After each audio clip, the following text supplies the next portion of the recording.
What's going on, everybody? Hopefully, you guys are having a wonderful 4th of July.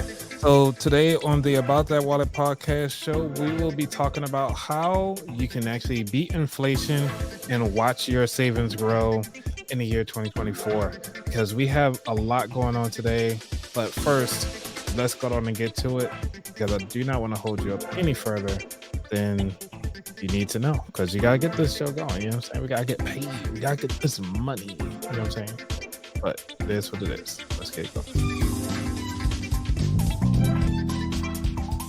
You're listening to the About That Wallet podcast. We'll be right back after these messages.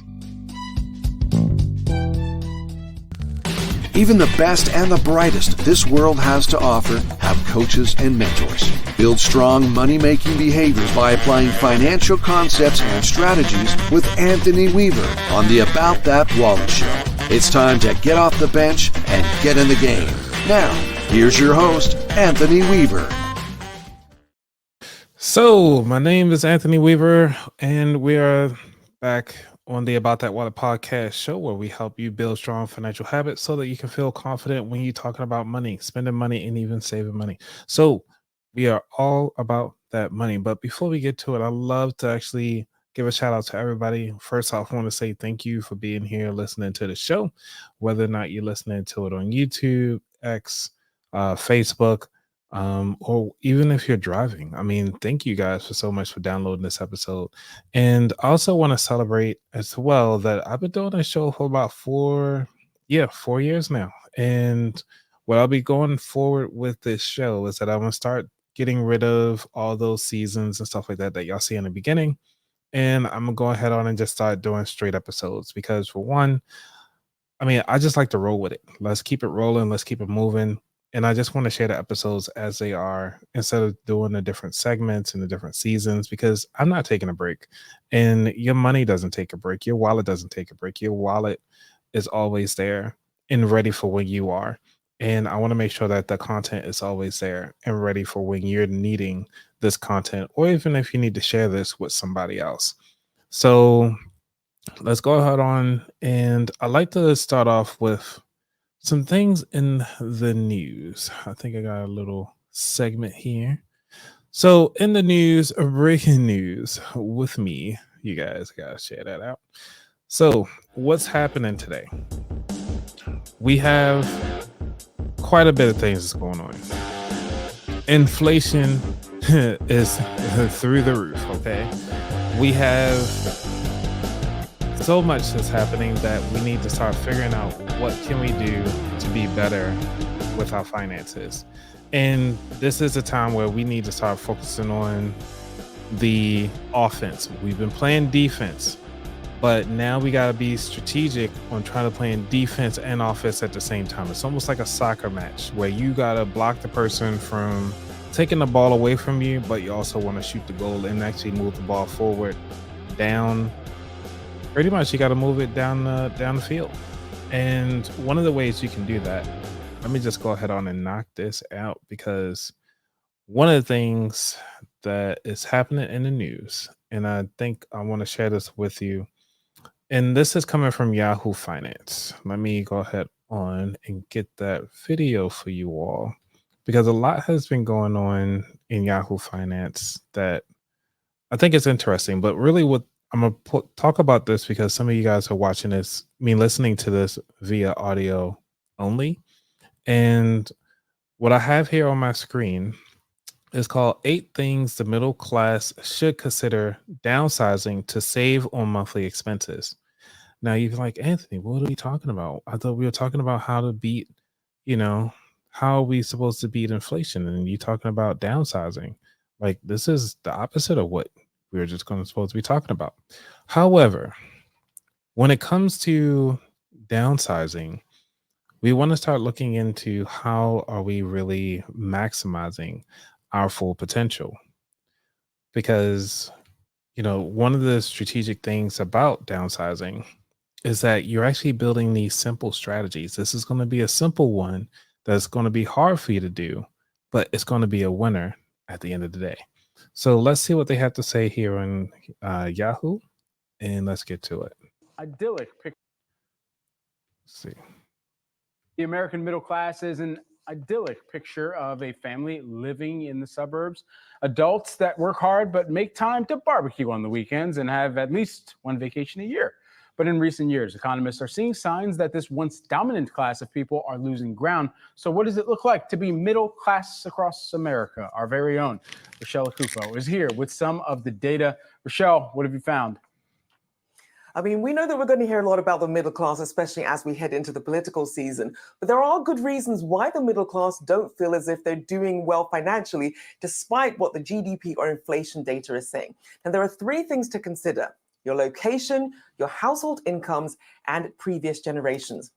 So as we use the latest census data from 2022, the real median household income nationally was $74,580. So think of that then with that location, with that amount in mind. Now, location as a baseline, when you're calculating who's in the middle class, it's typically defined as households making 2/3 to double the median income of residents in your state. So keep in mind that factors in higher income, lower income, the whole picture here. So when you dig into individual state data, household incomes where you see states where you have to earn the most to be middle class.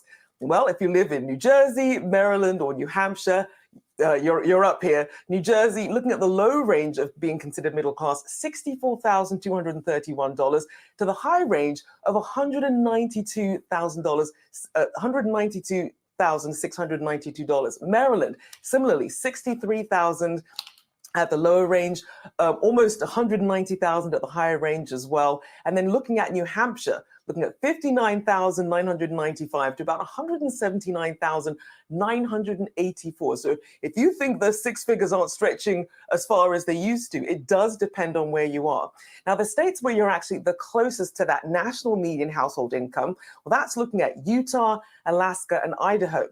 And there you see between 51 and 53% of the population are middle class earners. Now, the South as a region have the lowest median household incomes, with the majority of the middle class range there looking at the middle to high 50,000. So when you think of that range of where the high 50,000s in the South versus being close to $200,000 in Maryland, New Jersey, and New Hampshire, that is why, if you, especially in those states, you're really feeling the pinch more. You're not feeling like you're in the middle class. Yeah, absolutely, Rochelle. So how have previous generations fared? And I feel like I know where this is going. I mean, you always hear those anecdotal stories where, you used to be able to buy, a can of Coca-Cola for a nickel. Those times are long gone. And I mean, Pew Research data shows that the size of the middle class has actually been shrinking steadily since the 1970s, and at a faster pace than upper income households have been growing. And then when you compare previous generations in the US versus other countries, according to the OECD, each new generation in the US has been even less likely to join the middle class than other OECD member countries, which tend to be these higher earning economies and do include the US. And then when you factor in other ways that we compare our lifestyles on social media without knowing the debt and the financial strains behind the scenes, while you're struggling to pay for groceries, that alone, you can't even feel like you can treat yourself. These are some of the reasons why all the economic gains that you hear about, people aren't feeling them to the same degree in every state, Brad. Finger snaps for that one. Absolutely. Don't compare yourself to someone else on social media. You don't know exactly what's going on behind the lens as well. Oh man, so he is exactly right. So when it comes to looking at people behind the lens, behind social media and stuff like that, things are really grim for a lot of people. However, we got to portray that things are going peachy because we have to sell the life that most of the people that are following them want to consume. So keep that in mind when you're actually looking at somebody's portfolio or looking at how they treating their stocks and stuff like that. This thing is something that you need to be aware of. The middle class is shrinking. You need to actually start figuring out things. And this episode is to talk about the secret weapons that you already have to fight inflation. I mean, let's get it. Let's understand that, the stock market isn't everything. It's not just about that.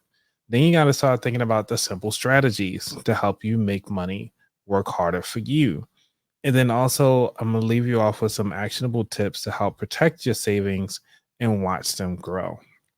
But I want to give you another example of how in the world When it comes to your job, you be like, okay, well, that's nice that I know the medium income, but how can I start making more money?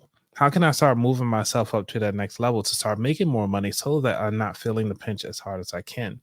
Now, this is one of the strategies or secret weapons that you already have at your disposal to fight it, which means that you have a pen and paper, you know your skill set, you know you should know your value. And one of the ways to understand your value is actually update your resume. Okay, that should be number one. Look at your resume, update it. Take advantage of your current job because your current job will actually provide you the skills to help you move on to the next level. Granted, they might not be paying you well. Look at the other things that they can do to kind of help promote your growth internally, meaning yourself internally, so that you can start taking it to the next job. One of the things you want to look for is looking for certifications. Do your job pay for those certifications? Is there a way you can leverage your skills? So if you're a teacher, like I was, one of the things that I found out as a teacher, you're great at project management. You know how to not manipulate people. You know how people actually operate under pressure. You understand the different personalities that people have. You have to come up with the plans of attack or plans of actions and milestones for each child. So that's called a poem for those of you who are not familiar with the term. And understanding what that means for them is how you actually can move forward in your career. Now, the thing I'm about to share with you this video is from CNBC Make It. One of the CEOs mentioned this thing right here is called "It's Okay Not to Be the Smartest Person in the Room," says this tech CEO. So let's listen to what he has to say. Lombard. I'm the CEO of NTT Data here in Asia Pacific.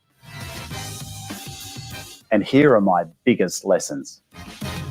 Your career is a marathon, not a sprint. Your career is like a marathon. When you run a marathon, there are often ups and downs. There are tough times, tough moments, easier moments. So there's the full range of feelings during a marathon, in the same way it is during your career.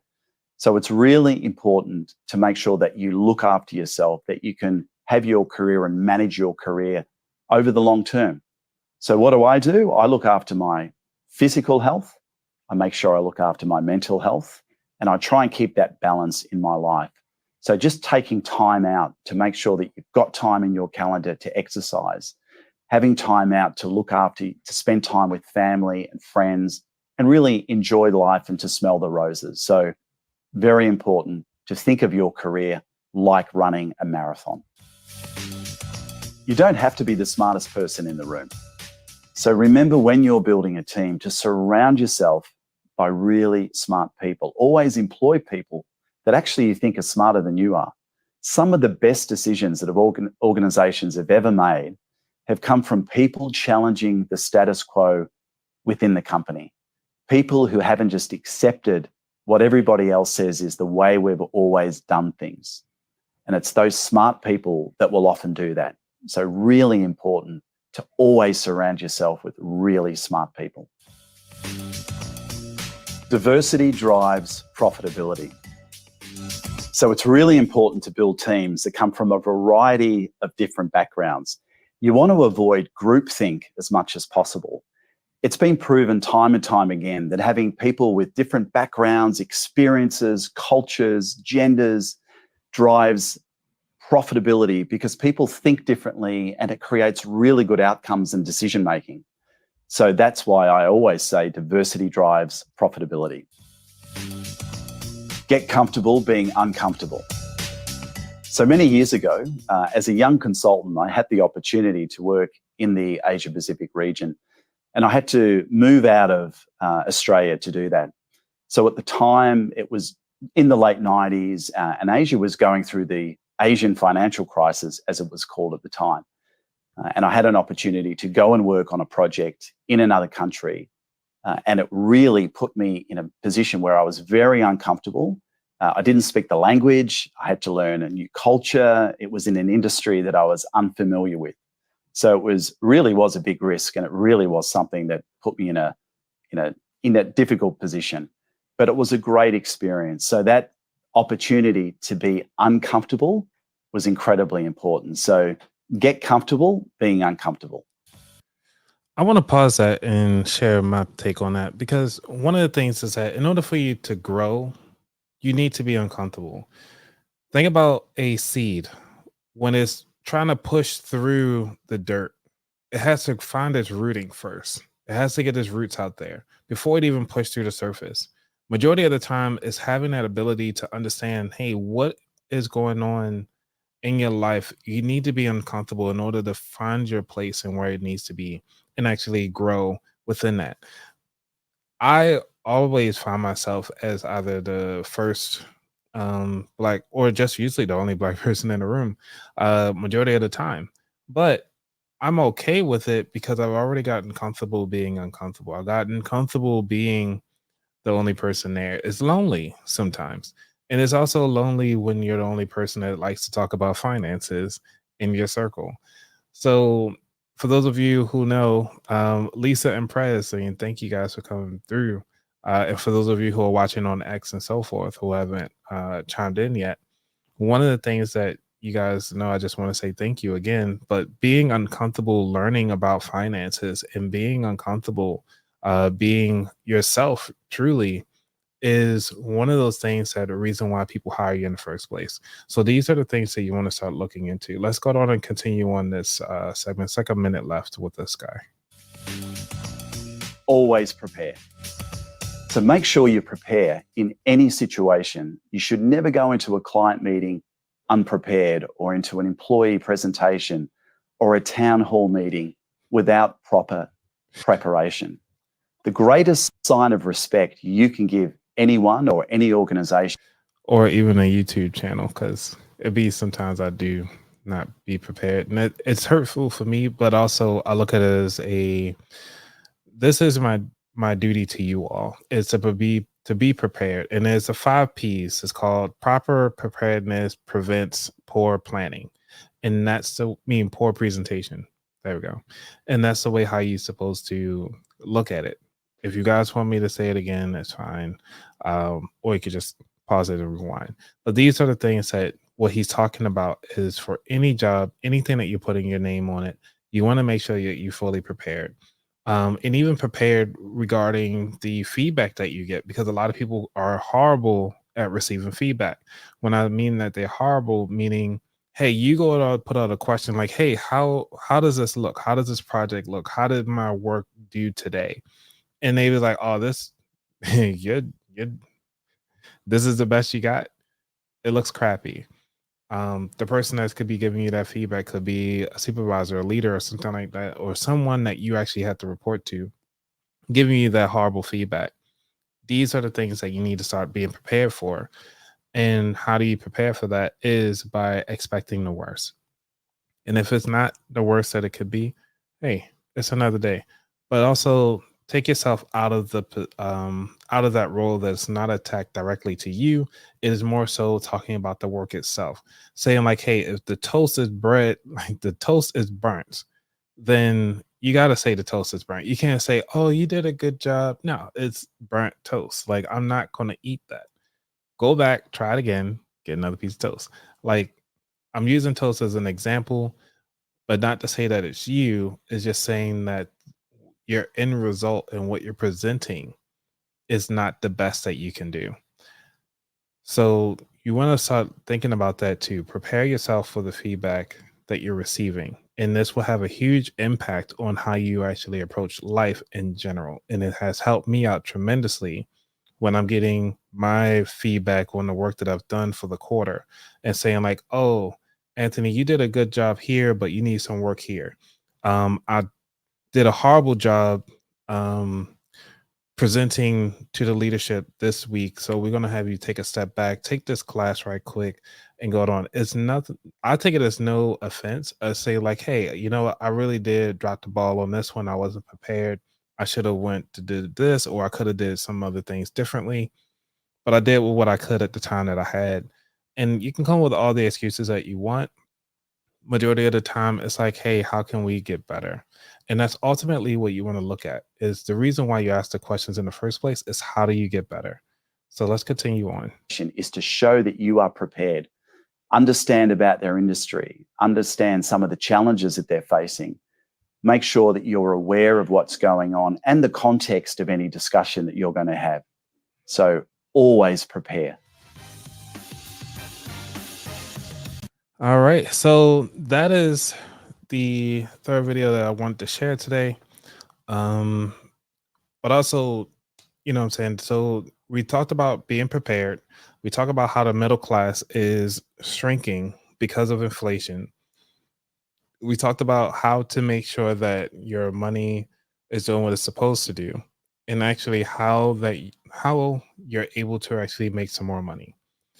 So some of you be like, well, what the heck is inflation? How did it all start, and what's going on?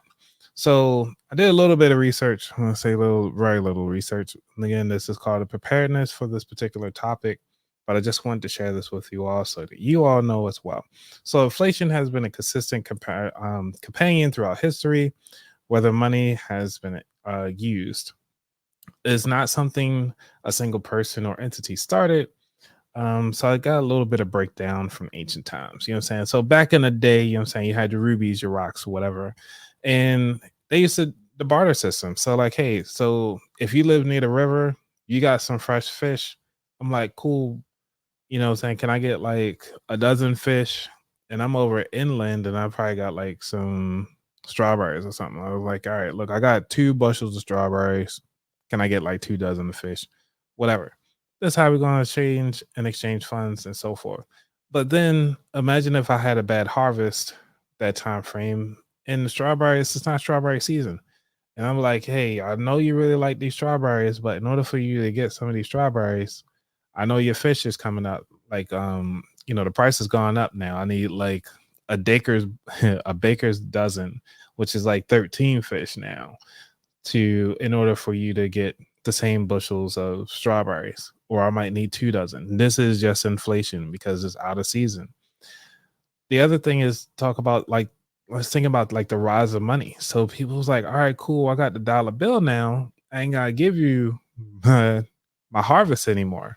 I got these paper dollars that are backed by the government. Be like, hey, it's a little easier to track and it's more centralized. So you got like a centralized bank, and the government can print as much money as they want to without disturbing the supply and demand. But they actually do, because when there's not much money, but you still got the same product, how you gonna make that happen? And this is where things is coming up to the modern times now, where it's like, you seeing day to day, you can buy I used to use this like a bag of chips. I actually use gas. Let's talk about gas for a moment. Because here in Maryland, the only reason why I started riding bikes was because I remember when gas went up to like $2 and I think it went up to like $1.60. And I was like, let me take $60 and go buy me a bike from Kmart. I'm not sure if you guys remember Kmart. Man, Kmart was the stop and shop right there. So I went to go get a bike from Kmart. It was only like $60. I was like, cool. This will save me. I say if I ride my bike for every day for like 2 weeks, I can actually pay myself back. It pays off the bike. So I'm like, cool, all right. Got the $60, ride my bike to school, riding it to work and everything like that. I gained a lot of muscle and a lot of lung capacity, because I mean, driving up and down the street, going to school and work, it was a lot.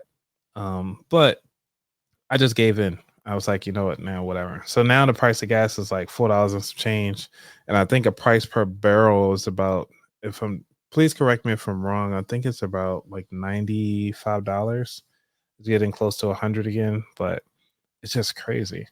Hold on. So you mean to tell me StreamYard is able to accept messages from X now? Oh man, this is great. Come on through. So let's see what we got here. We got neighborhood finance guy. What's going on, sir? Haven't seen you in a while. You say inflation is simply supply and demand. The more supply and low demand, the cheaper the price pressure. Um, the cheaper the price pressure downward. The less supply and more demand, the higher the price pressure.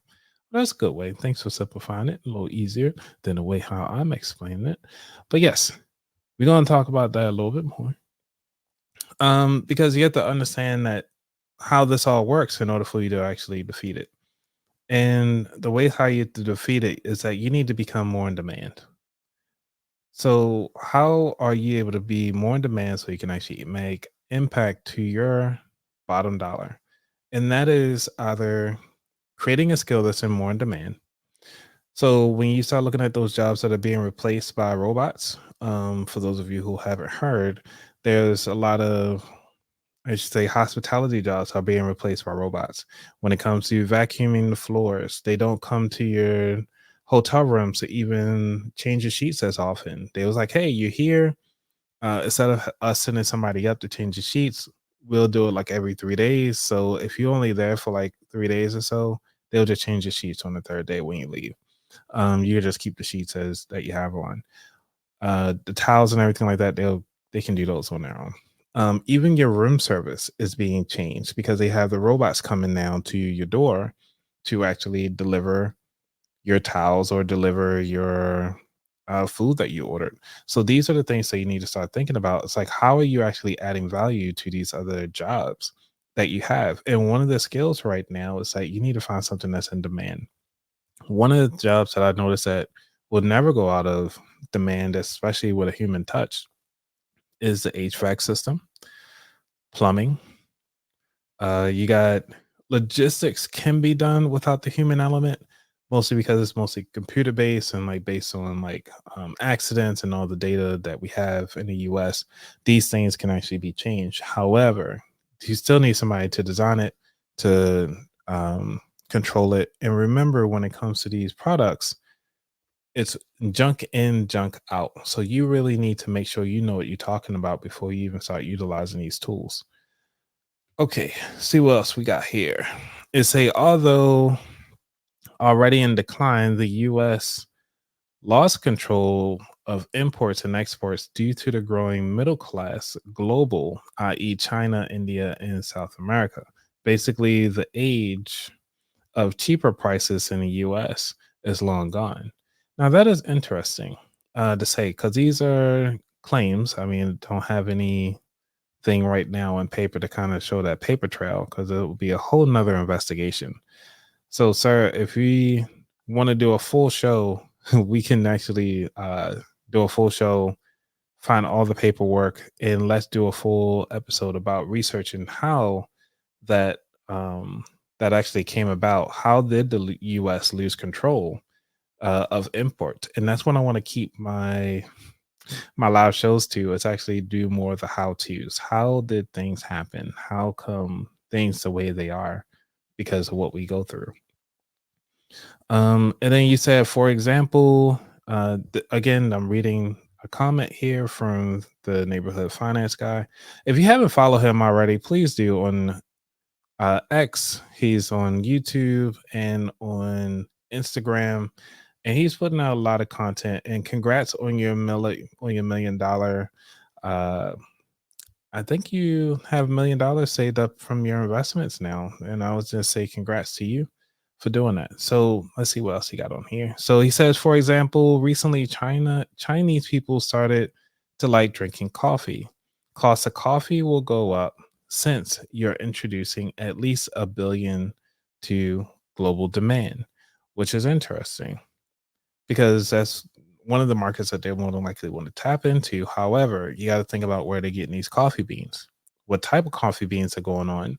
Also, you need to start looking into what other uh, projects or areas that are being investigated. Remember, this is a global economy. There is no longer just a local economy. I mean, it's there. However, you got to trace it all the way back to its source. When you start thinking about chocolate, where's the chocolate coming from? Where's the cocoa beans are coming from? How are they actually being transported? What ships are they going to be put on? Whose ships are they going to put on? Which country ships are they going to be put on? Then you got to think about, okay, well, what ports are they going to come into to the US to get to your local market? Are they actually coming in through the part of Baltimore? Are they coming in through California? Are they coming in through Mexico? Are they coming in through Texas or any parts of the water that's coming through. Then you got to think about, all right, well, now that they're there, what train system are they going to ride on? Who are they going to utilize first? Then you got to look at the crane system. So they already on the trains.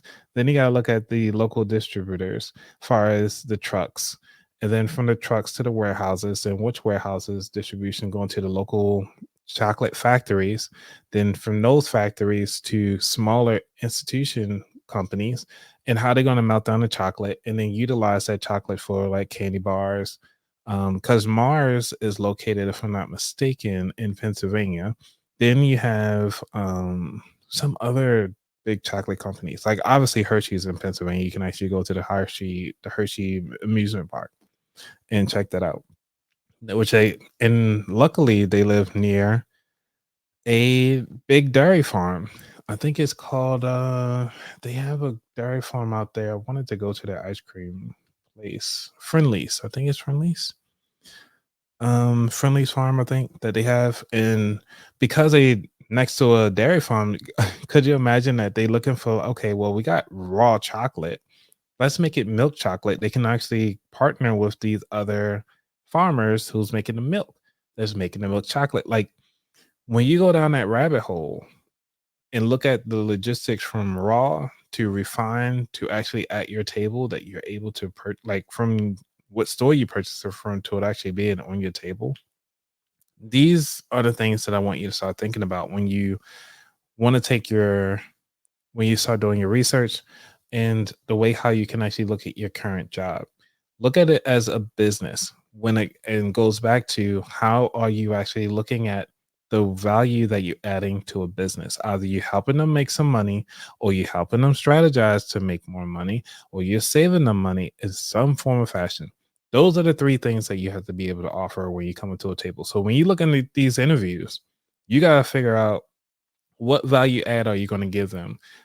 How did you actually help another business either gain, or you figure out a way to strategize for them to make, you know, uh, the employees either work faster, the employees to work smarter? How did you manage to turn $10,000 to 100 grand? You need to start looking at how that you were able to add that type of impact to the job. Now, when I go to pitch for a job, because I like IT and that's kind of what I love to do, I usually say like, hey, well, I was able to, take a very poor morale business to now everybody's excited to come to work, produce more, and actually are able to turn things around a lot faster than what they were before. Granted, I'm leaving out a lot of detail because it really depends on the question and depends on the job that I go for. But these are the things that you need to start thinking about when you're going for these interviews and when you're going for these jobs, and looking at it as a business, because you as a person is a business. Are you in demand right now? Are you, disrupting the supply chain? Like, how can you strategize this particular company? And it goes back to what the guy was saying. It's like, did you do your research? Did you prepare for this interview? Did you figure out what the CEO wants? What does the CTO wants? Keep want to say certified, the chief technical officer. What do these people want to grow their business? And are you the right person to fit that billet? Okay. And with that being said, when we're talking about supply and demand, I do want to share this. Oh man, things were playing. Okay. Let me see if I can find this video right quick to make sure that y'all can see this, because this is talking about the supply and demand for your community. And there's one guy, his name is, I think it's Nikki Crawford. Yeah, Nikki Crawford. Where he used a school bus to actually um, help people just wash their clothes as a mobile thing. I did not know that this was a need. And I'm like, well, let's see what he got to say. Let me unmute and play. New at 5, Atlanta is home to more than a quarter of the state's homeless population. And with a backlog of evictions in Fulton County, more people are becoming unhoused every day. That's right. But one man here is using his retirement to make sure that those people who end up on the streets still have access to basic human necessities. And 11 Alive's Brittany Kleinpeter shares how he is using his own time and his own money to make a difference. Once we put them in, I use this detergent. What some may consider a chore. The washers here put easily 3 pairs of pants, maybe some t-shirts and underwear in. Is everything Nikki Crawford has been dreaming of. And I gave them my vision. They designed it. With the help of a student-led engineer team from Georgia Tech, this school bus is now a fully functioning mobile laundry room meant for those living on the streets. What we're trying to do is get them clothes that they can have for the course of the week so that they can change clothes, because a lot of times it's not them that smell, it is the clothes. The idea came about a few months into the launch of Crawford's shower trailer, which has been a place of relief for so many living on the street for years now. I tell them, when you come here, this is a family environment. We want you to come here, feel comfortable, get you something to eat, get you a shower. And Nikki hasn't just stopped there. He's created a community about meeting people where they are, from getting folks haircuts to health checks to even a hot meal. So we need smoked chicken, baked beans. And this is what we're doing for the folks. These people just want, not necessarily a handout, but a hand up. This one-stop shop coming together with the help of a little magic. The Atlanta business loaning out their parking lot to the outreach today. That's one of my regular guys. All of this showing that with a little compassion. Why I do this? Because I have been blessed. Acceptance and love. I've always had a love for people that were less fortunate, because, as I think I told you, other than the grace of God, it could be me. Change can happen. Brittany Kleinpeter, 11 Alive News. So I go to show that again, it's like, what is your impact? And ultimately is why you're doing what you do. So I want to leave that with everybody today is, think about ways that you can actually beat inflation. Think about the ways that you can continue to have your savings grow. And please share in the comments or in below, whatever, because I think we should open this dialogue a little bit more to understand, like, hey, you're not stuck with your current employer.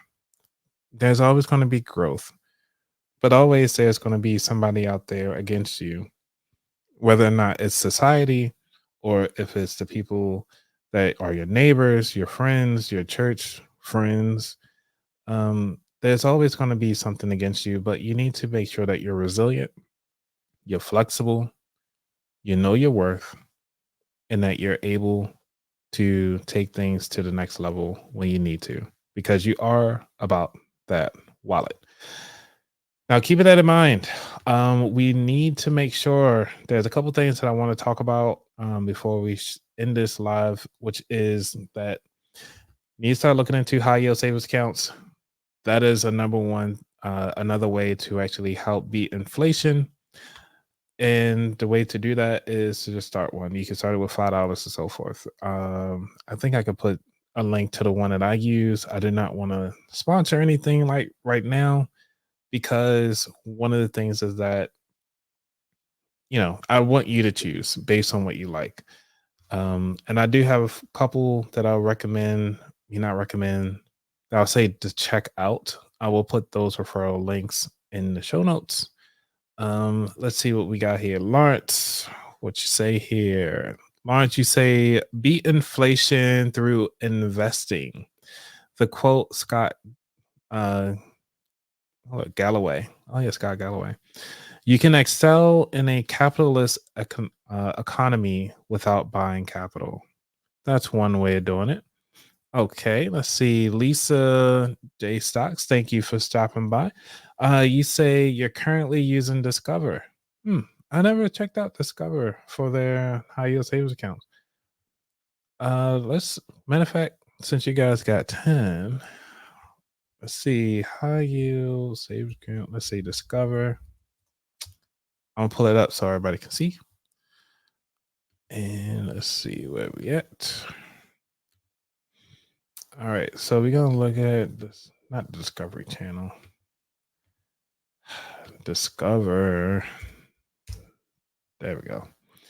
Let's see, banking. Now, for those of you who are new to looking at like banking, every bank has something called rates. I learned this in middle school actually. They did this a lot. Happy 4th. Yeah, happy 4th of July, everybody. Independence Day.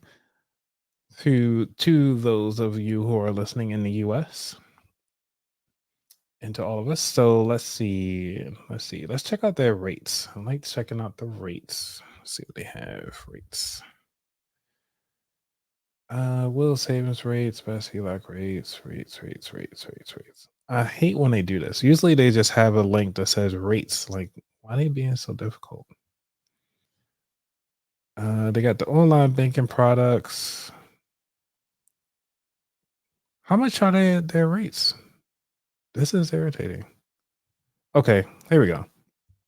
The importance of baking. So they got the 1% cash back up to $3,000 in debit card for purchases. They had the 4.25% APY. That is really cool with the online saves account. CDs, certificate of deposits. For those of you who are not familiar with those, you actually got to pay a what's the name? You have to pay like some type of penalty if you actually withdraw those a little early. But it's okay though. So let's see, you got Discover at 4.25%. That's not bad. And there's no monthly fee. Insufficient funds fee is 0 and minimum deposit is 0. So that's what I'm saying. Like you can start these accounts for only like $5. Let's see. I'm gonna look at another one. Let's see, like you said Ally. Prez, you said Ally Bank. Let's check out what they got here. Let's see. Oh, Ally at 4.2%. That's pretty cool. All right, let's see if they have any what do they got here? What did they do the comparisons? Oh, they actually do a little comparison here. So they comparing themselves to the bigger banks. We all know the bigger banks got 0.01%. Some of them I've seen at 0.1%. Most of the black owned banks, I think it's One United Bank does 0.1%. And I think for students, I think they do 0.4%, if I'm not mistaken. The last I checked last week. Let's see. Lawrence, you say at 3% inflation, people have to stretch themselves beyond the HYSA. It's costly to be average nowadays, especially when the S&P or Standards and Poor's 500 is pulling nearly 15% year to date. Now, Lawrence, I'm going to challenge you on that one. So think about the people who don't have enough money to even keep their lights on and so forth. So it's good that they know that it's possible to invest. However, always try to make sure that people have enough to take care of at least 1 month expenses and try to find their hidden money. But also, let's start playing some of that offense and help them make more money. So, yes, you're correct when it comes to that compounding interest that, the percentage rates are a little higher in investing. However, it's good to have a good peace of mind. And remember, when it comes to investing, to find a fiduciary brokerage firm that will help you out. And fiduciary meaning that they are not taking commission to provide you advice to assist you with that. So, with that being said, when it comes to investing, we talked about it. I talked on somebody else's show, but usually you want to do around like maybe 5 to 10% of your money as far as investing until you start saving up enough where you already have like a yearly expense already saved into either a high yield savings account, such as, Ally, Discover, and another bank that I do like. I'm not sure if you guys ever heard of it, which is Marcus Bank. Um, and Marcus Bank is by Goldman Sachs. Let's see.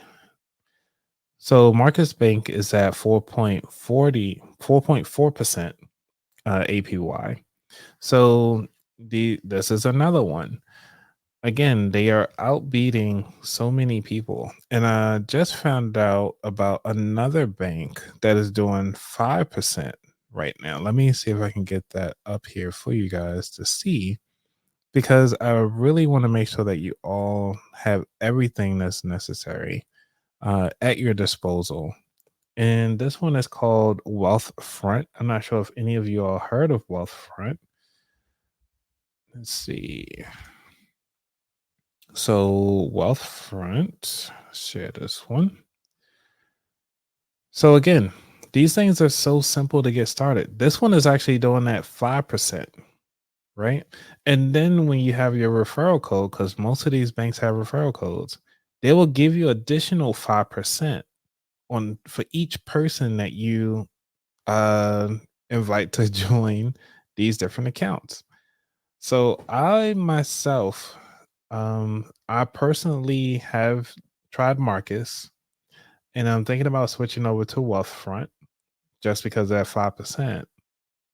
And I will definitely be having that referral code out there, because when you use these referral codes that a lot of us have, they will actually give you the additional, I think it's 0.5% on top of the 5%. So when you sign up, you actually get something, and vice versa. So everybody's a win-win deal. So these are easy ways to try out different banks to help you with that inflation. All right, everybody. So that is one of the things that I did want to leave you all with. And if you have any additional tips, please drop them in the comments. I want to thank everybody for coming through and continue on to learn more about that wallet, because this is what we do.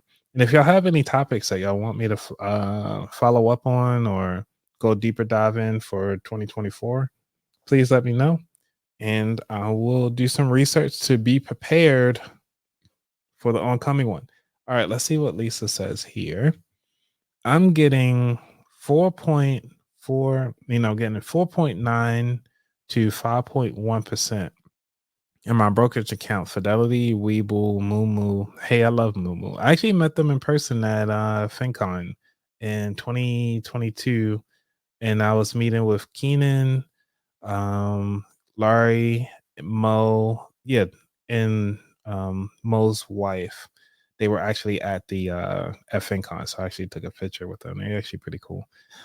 So let's see. In money market accounts, rates and better discover than high yield savings account. Yes. So yeah, you'll get better investments and stuff like that, percentage wise, in your investment accounts. But I'm just trying to help people to start beating the inflation by at least putting some money away. You're guaranteed this money for the meantime, so that you can actually, if you're cool enough and smart enough, you can use your interest that you actually gain from these high yield savings accounts and use those to investments, so that you actually can do both. That'll be one way of doing it. In Orlando, I was, oh, you would, how do we not meet each other? That is a small world. That is a small, oh no. So if you're going to FinCon this year, I will make sure I'll take a photo with you so that we can have it for the gram. Okay. Prez, don't be laughing too hard. Y'all laugh too hard in the comments, okay? All right. Anyway, y'all have a good one. Lisa, I'll definitely see you if you're going to Atlanta. I'll see you then. And I know there's a delay, but anyway, all right. I'm done. I'm done for the day. I'm gonna get some rest because I still gotta go to work tomorrow. Trying to find out how to get beyond this inflation myself. I'm getting there, but one day I'll be able to do this full time. Then I can hang out with you guys all day. All right. I hate long goodbyes, but it's one anyway. See you guys. I'm out. Peace.